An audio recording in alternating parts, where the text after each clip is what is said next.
American and Canadian authorities say they've expanded their search and rescue teams into deeper waters as they race against the clock to find the missing submersible that vanished while taking tourists on a $250,000 trip under the sea to the wreck of the Titanic. And Reuters is learning more about the people aboard the vessel, which authorities say can only operate for about 96 hours underwater. Contact was lost on Sunday, and it's not clear what condition the vessel is in. So who is aboard? Hamish Harding, a British billionaire, is believed to be aboard and said on social media that he was one of the mission specialists. He lives in Dubai and is the chairman of an aviation consultancy. He's an adventurer. He once accompanied Buzz Aldrin, the former astronaut, on a trip to the South Pole when Aldrin became the oldest person ever to reach the Antarctic. Janneke Mikkelsen is a friend of Harding and a fellow explorer. I'm nervous. I'm sick to my stomach with nerves. I'm terrified. I'm anxious.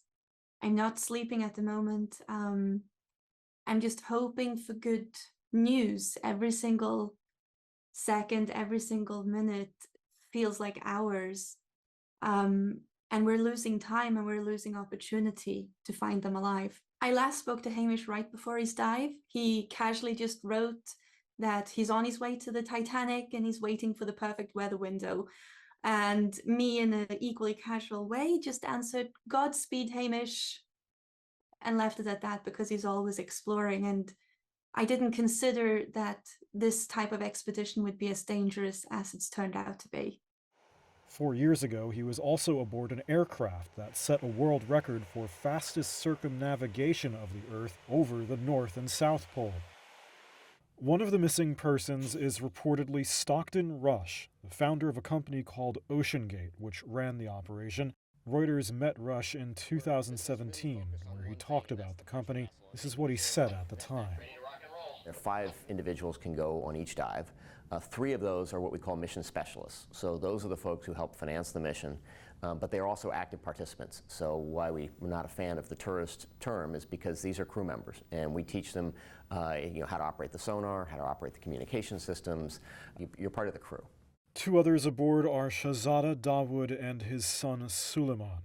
Dawood is an executive at one of Pakistan's largest conglomerates, Engro Corporation, and lives in the UK. But he's also a trustee at the famed SETI Institute, also known as the Search for Extraterrestrial Intelligence in California. Their website says he's a philanthropist, loves animals, and has a wife and daughter as well. Je suis Paul-Henri Narjolet. The vessel's reportedly piloted by Paul-Henri Narjolet, a French explorer and the director of underwater research at a company that owns the wreck of the Titanic. He's a former commander in the French Navy and served as both a diver and minesweeper. He was also on the first recovery expedition to the Titanic in 1987.